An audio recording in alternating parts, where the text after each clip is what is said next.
Vous allez le fabriquer, vous pourrez le rajouter parmi tous les tampons d'Aurélien. Et ça va vous faire une très grande ville, d'accord ?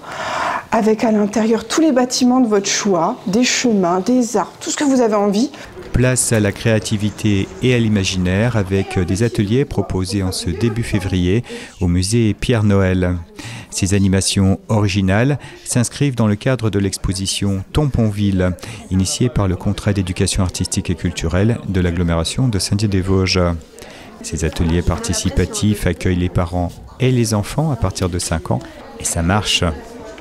Oui, alors on est ravis de voir vraiment des enfants très enthousiastes. Certains, on ne peut plus les arrêter de tamponner puisque l'objectif de cette exposition, c'est de permettre aux enfants de créer librement leur dessin et s'ils le souhaitent, de l'exposer ou bien de la ramener chez eux.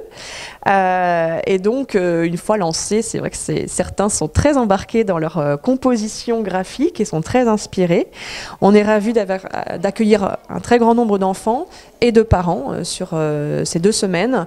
Actuellement, on compte environ 1000 bénéficiaires de cette exposition, environ 650 enfants et ensuite des accompagnants. Voilà. Tamponville est une création de l'illustrateur Aurélien Debat. Il a imaginé un véritable alphabet graphique assemblé pour construire des villes réelles ou imaginaires. C'est une infinité de possibilités pour leur construction. Donc on voit beaucoup ce travail à 4 mains qui est réalisé depuis l'ouverture de l'exposition. Et puis on voit aussi beaucoup les enfants réutiliser leurs souvenirs, leurs vécus, des choses qui les ont marqués durant des voyages ou bien des endroits qu'ils aiment beaucoup avec leur famille et on les retrouve dans leur création.